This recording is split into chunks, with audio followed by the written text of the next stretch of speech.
अगर हम apical meristem को ऑब्जर्व करें, यूँ कह लीजिए कि प्लांट में एपेक्स को ऑब्जर्व किया जाए, उससे पहले हमें देखना चाहिए कि जो दुनिया में प्लांट हैं, when you use the word plant it mean multicellular organism which is photosynthetic in nature.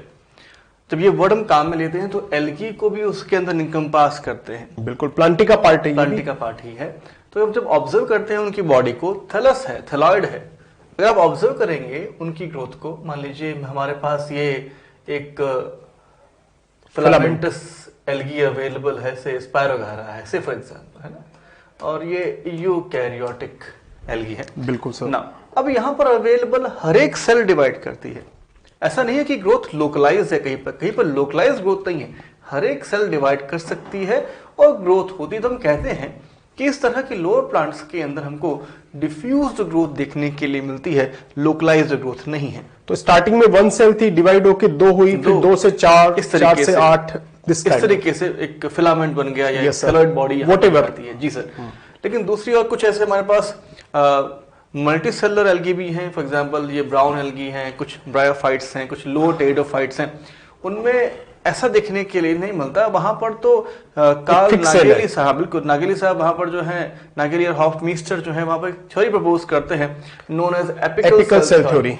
वो कहते हैं कि यहाँ पर एक एपेक्स पर एक सेल है, एक सेल है, सिंगल सेल है, credit goes to single cell. हाँ, वो सिंगल सेल जो है वो डिवाइड करती है, और डिवाइड करने के साथ ही ये मान लीजिए एक सिंगल सेल, इस सिंगल सेल यहाँ पर डिवाइड करके पीछे की ओर सेल्स बनाती है, 2 प्लेन में डिवाइड कर रही है, 2 प्लेन में डिवाइड करती हुई यहाँ पर प्लांट बॉडी का फॉर्मेशन करती है। तो यहाँ एपिकल सेल थ्योरी, एक सिंगल जो एपिकल सेल यहाँ पर अवेलेबल है, इस एपिकल सेल में होने वाली जो ग्रोथ है वो बड़े प्लांट्स, जिम्नोस्पर्म, एंजियोस्पर्म, सिकोया है या एंजियोस्पर्म की हम बात करें तो यूकलिप्टस है, इनकी ग्रोथ को एक्सप्लेन नहीं कर सकते, इनसफिशिएंट है। तो वहां पर हम मानते हैं कि एपाइसिस पर, रूट एपाइसिस और शूट एपेक्स के ऊपर हम ऑब्जर्व करते हैं कि वहां पर aggregation of constantly dividing cell available है इंस्टेड ऑफ वन सेल। तो वहां पर एपिकल मेरिस्टेम का एक कॉन्सेप्ट सामने आ जाता है।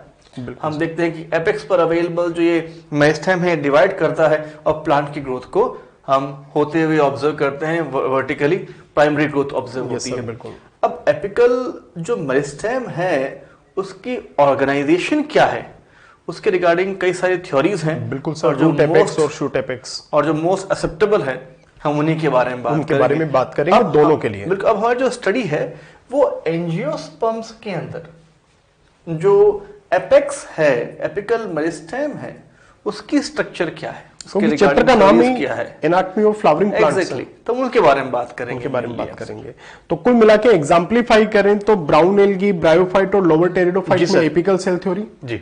और अगर इससे नीचे जाएं तो मोस्ट ऑफ द एल्गी, क्योंकि ब्राउन एल्गी इसका पार्ट नहीं है, डिफ्यूज्ड। Yes sir. और फंजाई की बात करें तो इनमें डिफ्यूज्ड है।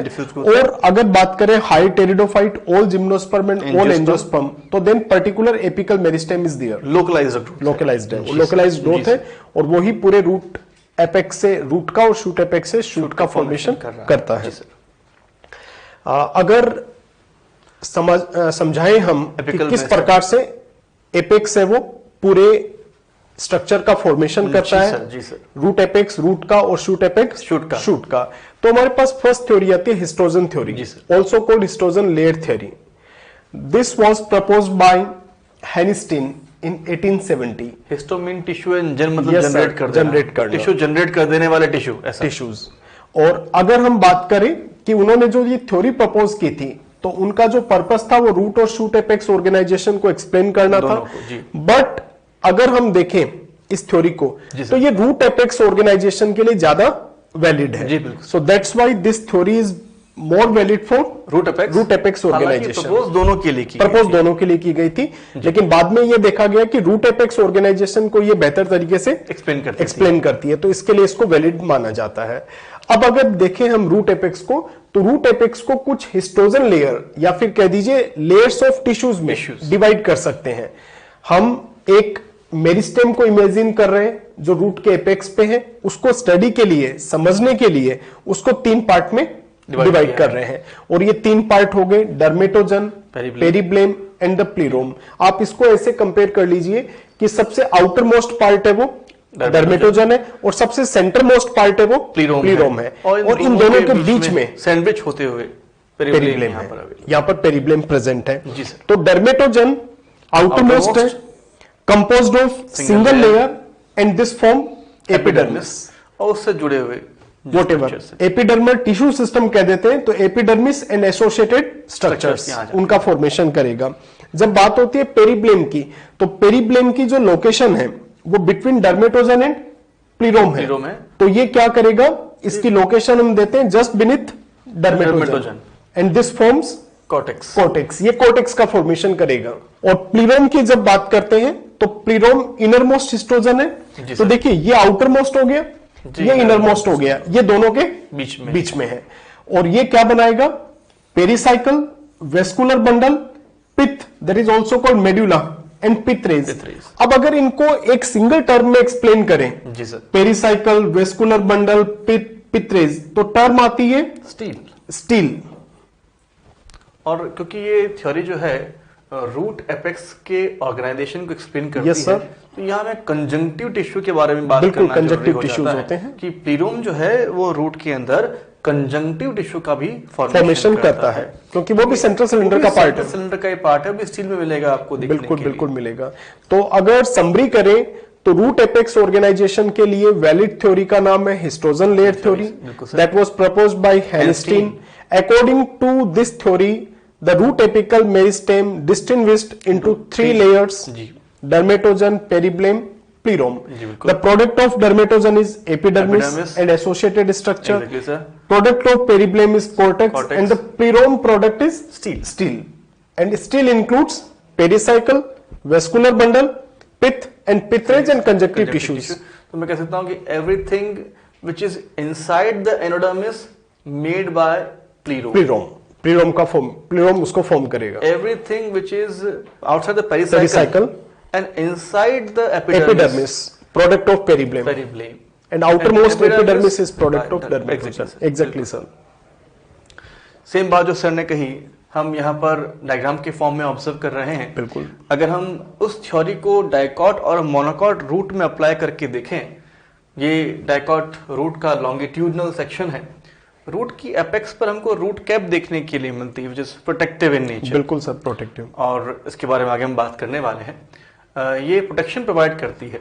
पीछे की ओर देखा जाए इसके लॉन्गिट्यूडनल सेक्शन के अंदर सबसे बाहर की ओर, दोनों में ही चाहे डाइकॉट हो या मोनोकॉट, डर्मेटोजन मिलेगा देखने के लिए। सबसे अंदर की ओर प्लीरोम अवेलेबल है और इन दोनों के बीच में आपको ये ग्रीन कलर का पेरिब्लेम देखने के लिए मिलता है। बात वही जो कि आप लोगों ने भी समझी। लेकिन जब मोनोकॉट को ऑब्जर्व करते हैं तो मोनोकॉट में देखिए यूं तो डर्मेटोजन जो होता है पीछे की ओर एपिडर्मिस का फॉर्मेशन करता है, फाइन, और आगे की ओर यहाँ पर रूट कैप बना रहा है। बिल्कुल, ये डाइकॉट के लिए तो सही है, लेकिन मोनोकॉट के अंदर हुआ ये कि जो डर्मेटोजन है पीछे की ओर एपिडर्मिस बनाता है, नो डाउट अबाउट दैट, बिल्कुल बनाता है। लेकिन इसने क्या किया कि आगे की ओर यहाँ पर कैलिप्ट्रोजन एक अलग ही लेयर बना दी, नोन एज कैलिप्ट्रोजन। कैलिप्ट्रोजन यहां पर बन गया है। ये कैलिप्ट्रोजन की जो सेल्स होती हैं, they are devoted to divide and maintain this root cap. तो यहां पर मोनोकॉट रूट के अंदर 4 हिस्टोजन देखने के लिए मिलते हैं, डर्मेटोजन, पेरिब्लेम और प्लीरोम। लेकिन साथ में मोनोकॉट में एडिशनली 4th एक कैलिप्ट्रोजन अवेलेबल है, जो कि डाइकॉट में देखने के लिए नहीं मिलता है। तो मतलब ये हुआ कि डाइकॉट की बात करेंगे तो डर्मेटोजन का प्रोडक्ट एपिडर्मिस भी है और रूट कैप भी है। लेकिन मोनोकॉट की बात करेंगे तो डर्मेटोजन का एपिडर्मिस बनाएगी और कैलिप्ट्रोजन बनाएगी, और कैलिप्ट्रोजन से फिर रूट कैप बनेगा। फॉर्मेशन तो अगर लेयर्स को देखेंगे सक्सेसिवली तो पहली कैलिप्ट्रोजन हो जाएगी, दूसरी डर्मेटोजन हो जाएगी, तीसरा पेरिब्लेम हो जाएगा और चौथा प्लीरोम हो जाएगा। और अगर मोनोकॉट की बात करेंगे, जो डाइकॉट को डिस्कस करेंगे तो फिर कैलिप्ट्रोजन हट जाएगा और बाकी 3 लेयर आ जाएगी, डर्मेटोजन, पेरिब्लेम एंड प्लीरोम होगा। क्लोज ने एक बार वहीं इस रूट को ऑब्जर्व किया तो उन्होंने देखा कि जो ये डर्मेटोजन है, डर्मेटोजन और इस कैलिप्ट्रोजन के बीच में ऐसा एक आधे चांद की तरह एक क्रेसेंट, हाँ क्रेसेंट की तरह, तो नाम दिया उन्होंने क्रेसेंटिक सेंटर, नाम भी दिया उन्होंने। यहाँ पर अवेलेबल जो सेल्स हैं वो आसपास की इन मेरिस्टेमेटिक सेल से थोड़ी सी अलग है। देखिए मेरिस्टेम की जो सेल्स हैं वो लगातार डिवाइड कर रही हैं, बिल्कुल मेटाबॉलिकली हाईली एक्टिव है, और जब लगातार डिवाइड कर रही हैं तो they are dividing mitotically, they will have S1G phases and all these prophase वगैरह। तो डीएनए का यहाँ पर फॉर्मेशन कंटेंट ज्यादा होगा, डीएनए का अमाउंट नेबरिंग सेल में ज्यादा है क्योंकि लगातार डिवाइड कर रही है। बिल्कुल बिल्कुल, आरएनए ज्यादा होगा, प्रोटीन का अमाउंट भी यहाँ ज्यादा मिलेगा, डेंस साइटोप्लाज्म होगा। एग्जैक्टली, लेकिन अगर कंपेयर किया जाए, क्योंकि आसपास की सेल लगातार डिवाइड कर रही है इसलिए उनमें डीएनए का अमाउंट ज्यादा है, तो कंपेयर करें तो क्रिसेंट सेंटर की सेल लगातार डिवाइड नहीं कर रही हैं, काम बिल्कुल यहाँ पर बैठी हैं, तो यहाँ पर आपको डीएनए का अमाउंट, आरएनए का अमाउंट कम मिलेगा देखने के लिए। इसका मतलब ये बिल्कुल नहीं है कि यहाँ पर क्रिसेंटिक सेंटर की जो सेल है उनमें डीएनए का अमाउंट 2n से कम हो गया, नहीं, बिल्कुल नहीं, अमाउंट डिप्लॉयड ही है। आप नेबरिंग सेल से कंपेयर कर रहे हैं और नेबरिंग सेल की जो लगातार डिवाइड करने की जो प्रॉपर्टी है वो वहां पर डीएनए के अमाउंट को इंक्रीज कर देने के लिए रिस्पॉन्सिबल है। वॉल्यूम का कंपैरिजन है। एग्जैक्टली यहाँ पर डिवीजन मेन फीचर की तरह यहाँ पर सामने तो साइटोलॉजिकली डिस्टिंग्विश्ड है ये। हाँ, और इसका काम ये कि अगर मान लीजिए आसपास मेरिस्टेम की सेल डिवाइड कर रही हैं और कहीं डैमेज हो जाता है, हो गया, तो उस डैमेज को रिपेयर कर देना, रिप्लेनिश कर देना, कमी को पूरा कर देने के लिए यहाँ पर अवेलेबल होती है। तो ये एक तरीके से बैकअप है, बैकअप की तरह, रिजर्व मेरिस्टेम। हाँ, इसे मोनोकॉट के अंदर ऑब्जर्व किया गया, रिजर्व मेरिस्टेम की तरह। मेनली कहूं तो मेज के अंदर इसको ऑब्जर्व किया है डेफिनेटली। तो ये क्विसेंट सेंटर थ्योरी और क्विसेंट सेंटर को डिफाइन किया और इसी का नाम दे दिया गया रिजर्व मेरिस्टेम। और इसके फीचर्स की बात करें तो क्रेसेंट शेप है, डीएनए और आरएनए कम है, प्रोटीन का अमाउंट कम है और मेटाबॉलिकली लेस एक्टिव है ये, क्योंकि जरूरत भी नहीं है। और इसके अंदर जो डेंसिटी होगी साइटोप्लाज्म की वो कम होगी और न्यूक्लियाई का साइज भी छोटा मिलेगा as compare to neighbouring cells. Yes sir. आगे बात करते हैं तो फिर कुछ बातें हैं, जैसे अभी रूट कैप की बात हुई। जी सर। तो ऐसा नहीं है कि रूट कैप हर प्लांट के अंदर होता है। अगर टेरिस्टियल प्लांट की बात करें तो रूट कैप कंपलसरी है, रूट कैप होगा ही होगा। क्योंकि क्या होता है कि टेरिस्टियल प्लांट के अंदर रूट कैप के स्पेसिफिक फंक्शन है। जब रूट डाउनवर्डली ग्रो करेगी तो सोइल पार्टी के साथ फ्रिक्शन होगा, और सोइल पार्टिकल्स के साथ जब फ्रिक्शन होगा तो डेलिकेट सेल्स जो मेरिस्टेम की है वो इंजर हो सकती है, उनको नुकसान पहुंच सकता है, डैमेज हो सकता है। Yes sir. तो उसको प्रोटेक्ट करने के लिए रूट कैप है। तो रूट कैप का एक काम तो हो गया प्रोटेक्शन प्रोवाइड करना। दूसरा, रूट कैप की जो सेल्स होती है they are rich in Golgi bodies, और गोल्जी बॉडी उनमें इतने ज्यादा है जो कि हाइड्रेटेड रखेंगे उसको, सिक्रेशन का काम करेंगे। लेकिन अगर एक्वेटिक प्लांट्स जैसे पिस्टिया की बात करें तो Pistia lack root cap, instead of root cap they have root pockets. क्योंकि अगर प्लांट वाटर के अंदर है तो वाटर एक फ्लूइड है, फ्रिक्शन नहीं होगा, ग्रेवी परसिप्शन की भी जरूरत नहीं होगी, नहीं है, प्रोटेक्शन की भी जरूरत, बैलेंसिंग ऑर्गन की structure, they need a balancing structure, और their root pockets are act as balancing structures. वो एंकर की तरह काम करेगी, एंकर की तरह काम करेगी, बैलेंसिंग स्ट्रक्चर की तरह काम करेगी। और पेंडेनस को देखें तो मल्टीपल रूट कैप देखने को मिलते हैं। पेंडेनस स्क्रू पाइन, केवड़ा बोलते हैं इसको। केवड़ा जल काफी पानी में मिला के, यस सर, एसेंस है, बहुत अच्छा, एसेंस की तरह काम करते हैं। तो इसमें मल्टीपल रूट कैप देखने को जो थ्योरी हमने पढ़ी अभी, ये हिस्टोजन थ्योरी, अगर हम इसके कमियों की बात करें तो पिस्टिया के अंदर रूट पॉकेट जो अवेलेबल है उसका रिजनरेशन नहीं होता, रिन्यू नहीं हो सकते, रीजनरेट नहीं हो सकते। और ये बात, ये जो थ्योरी है हमारी एक्सप्लेन नहीं करती है, क्योंकि थ्योरी तो कहती है रीजनेबल है, रूट कैप की तरह ही बनना चाहिए, रीजनरेट हो जाएगा, पॉकेट टूट जाए तो नया रूट पॉकेट नहीं बनता, रीजनरेट नहीं, थ्योरी एक्सप्लेन नहीं कर पाती उसको। पेंडेनस के अंदर जो मल्टीपल रूट कैप्स अवेलेबल हैं, इनकी प्रेजेंस को भी ये थ्योरी एक्सप्लेन नहीं कर पाती है, क्योंकि वो तो सिंगल रूट कैप को फेवर करती है। कहीं ना कहीं फ्लॉज हैं या कमियां हैं, या कह लीजिए वो पार्ट जो एक्सप्लेन नहीं कर पाती हैं। बिल्कुल सर। और बायोलॉजी के अंदर जो है यूजुअली कोई चीज होती है उसके एक्सेप्शन तो होते ही होते हैं, लेकिन अगर वो मेजोरिटी में इंप्लीमेंट होती है तो उसको वैलिड मान लिया जाता है। और ये तो कई थ्योरीज दी गई हैं, हम लोग सिर्फ उन थ्योरीज को एक्सेप्ट करते हैं या कह सकते हैं कि अभी स्टडी कर रहे हैं जो कि मोस्ट एक्सेप्टेबल है। सर डेफिनेटली जो सबसे ज्यादा एक्सेप्टेबल है उसको हम स्टडी करते हैं। तो इसका मतलब रूट कैप की जो सेल्स है उसकी सेल बायोलॉजी या साइटोलॉजिकल फीचर्स अगर देखें तो they are rich in Golgi bodies. बिल्कुल सर, सिक्रेशन से कंसर्न है और ये सिक्रेशन मस्ट है क्योंकि ये हाइड्रेटेड रखेगा स्ट्रक्चर और फ्रिक्शन को कम करेगा। और अगर ओरिजिन की बात करें तो अभी डिस्कस हुआ था कि मोनोकोट्स में एक फोर्थ लेयर प्रेजेंट है, instead of 3 they have 4 layers, और जो फोर्थ लेयर है उसको कैलिप्रोजन कह रहे हैं हम लोग, और this calyptrogen is also derived from dermatogen, लेकिन ये मोनोकोट के लिए है। एक और डाउट आता है, हम इन जनरल सर जब बात करते हैं तो डिस्कस होता है कि apices, root apical meristem, shoot apical meristem, but problem क्या आती है अगर फंडामेंटली आप देखें तो रूट की टिप पे प्रेजेंट है रूट कैप जी, रूट के टिप पे जो प्रेजेंट है वो रूट कैप है, तो by that the position of root apical meristem is subterminal जी सर। और अगर स्टेम की बात करें तो वहां पे कोई कैप नहीं है, तो that's why shoot tip exactly at the apex tip, ये टिप पे प्रेजेंट है।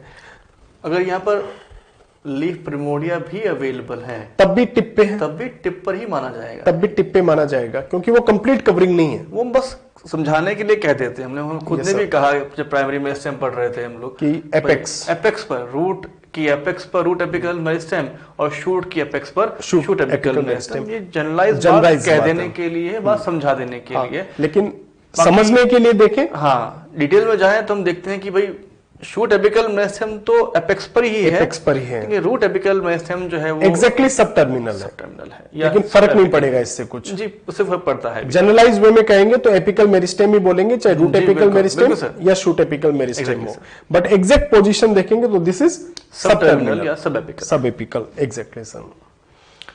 जैसा कि हम लोग क्वेश्चन सेंटर के बारे में फिलहाल भी डिस्कस किया था, ये क्लॉज ने मेज में ऑब्जर्व किया, एक क्रिसेंटिक सेंटर है, एक बिल्कुल आधे चांद की तरह है, यहाँ पर अवेलेबल जो सेल्स हैं दे आर लेस एक्टिव। ये क्विक रिकैप है उसका, हाँ बिल्कुल रिकैप है उसका जो आपने पढ़ा देखा अभी।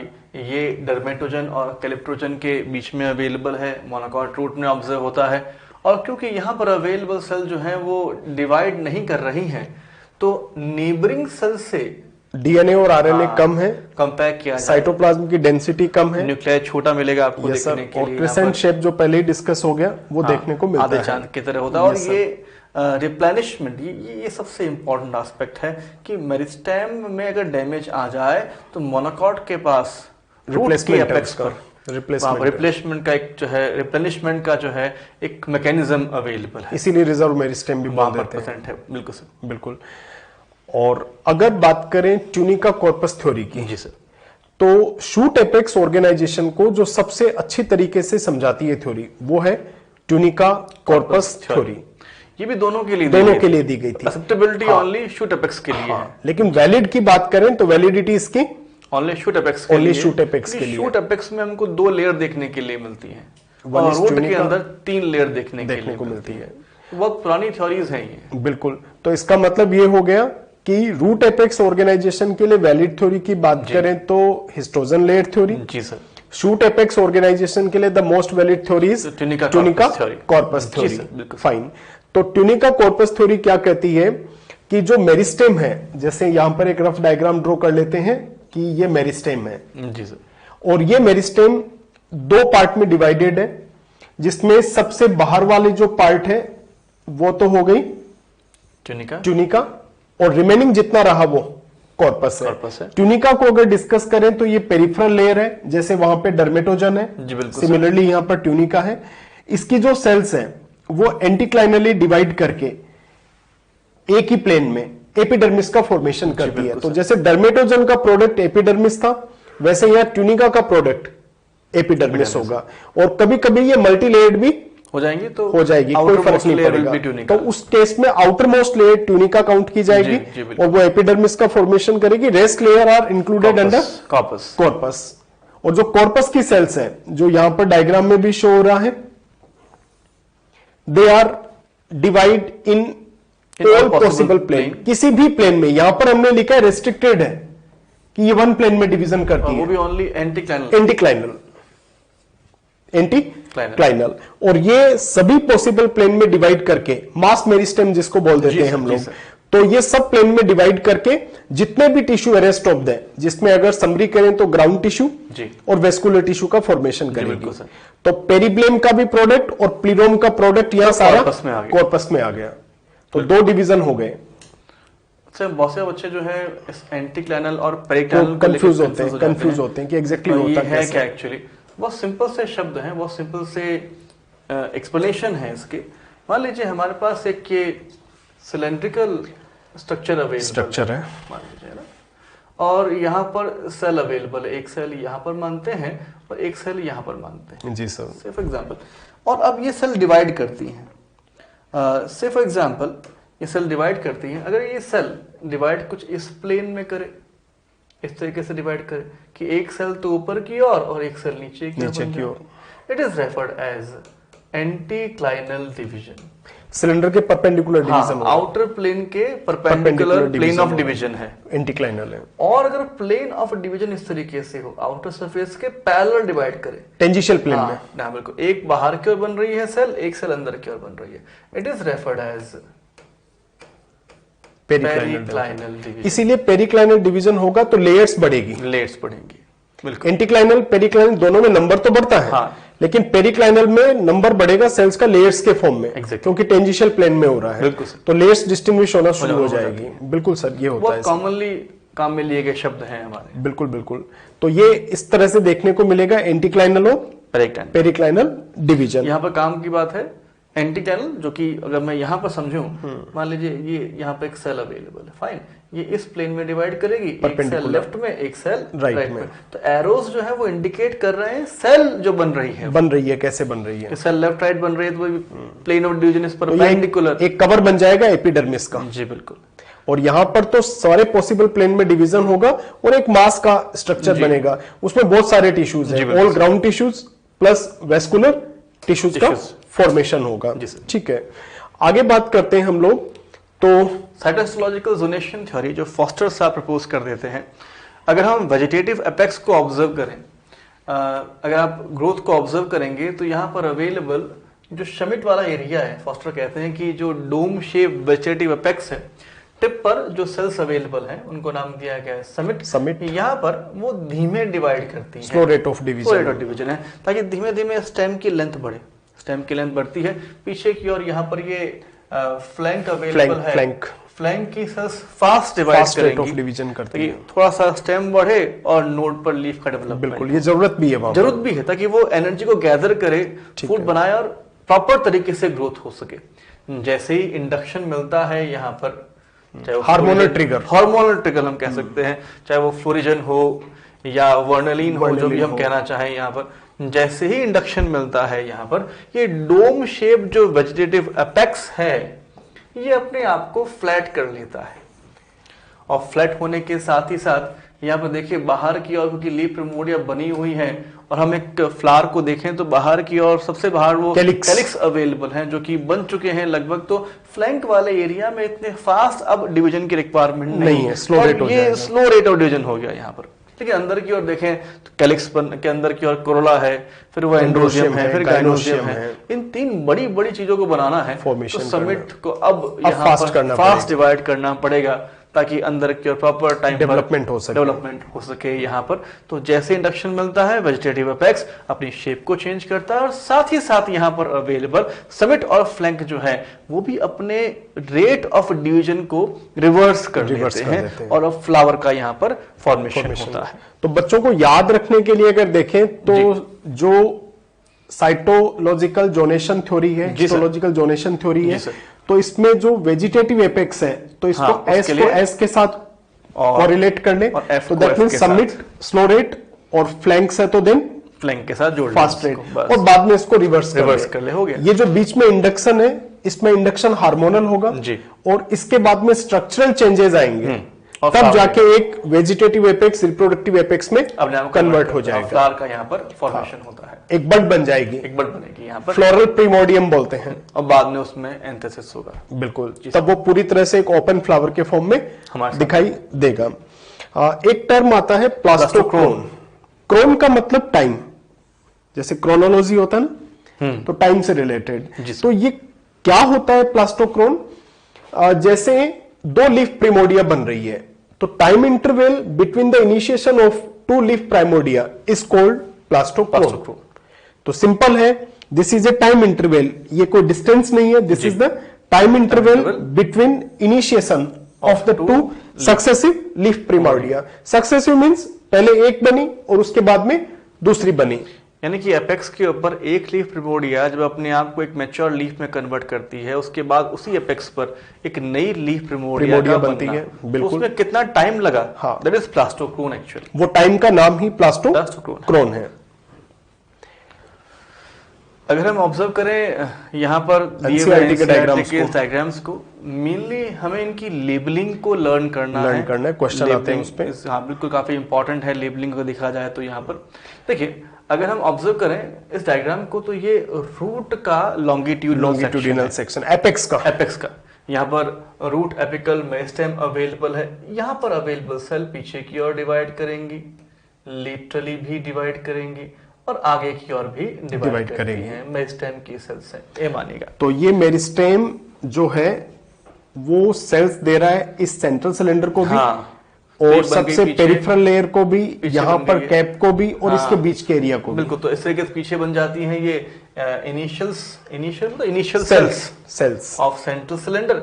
आगे की ओर देखिए इनिशियल ऑफ रूट कैप, जो आगे रूट कैप को बना रही है, और लिटरली हम अगर देखें तो लेटर टिश्यूज का यहाँ पर फॉर्मेशन होता है। ये पीछे की ओर कॉर्टेक्स बनता हुआ, यहाँ पर लिटरली ये शुरुआती skin, I can say protoderm, proto mean शुरुआती, डर्मा मतलब कि स्किन, ऐसा लेते हुए बोल सकते हैं। शुरुआती स्किन है, प्रोटोडर्म यहाँ पर बनती है जो पीछे की ओर एपिडर्मिस का फॉर्मेशन कर देती है। तो लेबलिंग इतनी टफ भी नहीं है कि लोकेशन से आराम से दिख रहा है कि कोई सेंटर में है तो ये सेंट्रल सिलेंडर, और अगर सेंट्रल सिलेंडर और प्रोटोडर्म के बीच में है तो वो कोर्टेक्स, ये लॉन्गिट्यूडनल सेक्शन है, बिल्कुल एलएस की तरह लेकर चले। बिल्कुल। और दूसरी ओर हम अगर शूट एपेक्स को ऑब्जर्व करें, तो शूट एपेक्स पर आप देखते हैं कि यहाँ पर सबसे ऊपर की ओर हमें ये शूट एपिकल मेरिस्टेम देखने के लिए मिलता है, referred as shoot apical meristematic zone, ये कहते हुए इंडिकेट कर दिया गया। इस शूट एपिकल मेरिस्टेम में डिवीजन होंगे, और ये पीछे की ओर, यहाँ पर ये पीछे की ओर परमानेंट टिश्यू बनाता हुआ आगे की ओर बढ़ रहा है। बिल्कुल बढ़ रहा है सर। लेकिन साथ ही साथ यहाँ पर अवेलेबल जो ये शूट एपिकल मेरिस्टेम है, ये अपने पास ये लीफ प्रिमोडिया जो है इन्हें बनाता हुआ भी चल रहा है। साथ ही साथ, हाँ बिल्कुल सर, और साथ ही साथ यहाँ पर देखिए ये जो है अपने कुछ रिमिनेंट्स को यहाँ छोड़ता हुआ आगे बढ़ता है। जो रिमिनेंट पीछे रह जाते हैं हर एक नोड पर, दे रिप्रेजेंट एक्सिलरी बड। हालांकि यहाँ पर इंडिकेट नहीं किया गया है सर, लेकिन यहाँ पर हमें एक बात और ध्यान देनी होगी, नोड पर भी इसकी रूडिमेंट्री, इसके रिमिनेंट रह जाएंगे, इंटरकैलरी मेरिस्टेम का फॉर्मेशन करेंगे। और मैं अगर देखूं, और मान लीजिए इसे इनलार्ज करते हैं, लेटरल मेरिस्टेम, बिल्कुल, अगर वो प्राइमरी है, बिल्कुल इंट्राफेस्कुलर कैम्बियम की बात करूं तो वो भी इसी का ही रिमिनेंट यहाँ पर रहेगा सर। तो शूट एपिकल मेरिस्टेम ही एक सोर्स है हर चीज के लिए, परमानेंट टिश्यू भी इससे बन रहे हैं, और कहीं पर भी कोई प्राइमरी मेरिस्टेम प्रेजेंट है तो वो यहीं से डिराइव है, इसी का लेफ्ट ओवर होगा, इसी का लेफ्ट ओवर है, चाहे एक्सिलरी बड हो, इंट्राफेसिकुलर कैम्बियम हो, या इंटरकैलरी मेरिस्टेम हो। और ये भी यहाँ पर देखें, ये डिफरेंशिएटिंग वेस्कुलर टिश्यू, बच्चे पूछते हैं व्हाई डिफरेंशिएटिंग। देखिए शुरुआती लीफ प्रिमोडिया है, अभी इसमें बन रहा है इमानी वेस्कुलर, इसमें डिफरेंशिएटिंग डिफरेंशिएट हो रहा है, मतलब कि ये अपने आप को डेवलप कर रहा है, जाइलम फ्लोएम कंप्लीटली डेवलप हो रहे हैं इस लीफ के अंदर। ग्रोथ ऑफ लीफ प्रिमोडियम हम ऑब्जर्व करें सर लीफ प्रिमोडिया की ग्रोथ को, तो ये बनी है एपिकल मेरिस्टेम से, बिल्कुल सर, पूरी की पूरी मेरिस्टेमेटिक है। शुरुआत में आप लीफ को ऑब्जर्व करेंगे, छोटी होती है लीफ, है ना, एपिकल ग्रोथ। हाँ, पहले उसमें ग्रोथ जो होती है वो एपिकल मिलेगी दिखने के लिए, हालांकि इसमें मार्जिनल मेरिस्टेम अवेलेबल है, और बाद में इसका कह सकता हूं कि साइज इंक्रीज करता है, एरिया बढ़ेगा, एरिया बढ़ता है। तो पहले एपिकल ग्रोथ होती है, लेंथ बढ़ेगी, लीफ छोटी है, लेंथ बढ़ेगी, उसके बाद एरिया बढ़ेगा, एरिया बढ़ता है। तो first apical and then it grows marginally. बिल्कुल सर, तो वो मार्जिनल मेरिस्टेम की बात की थी हम लोगों ने, जो लीफ के अंदर अवेलेबल है। और एज क्वाइट एविडेंट की लीफ प्रिमोर्डिया जो होती है, ठीक है, वो प्रोटेक्शन भी प्रोवाइड कर रही है शूट एपेक्स को यहाँ पर। बिल्कुल।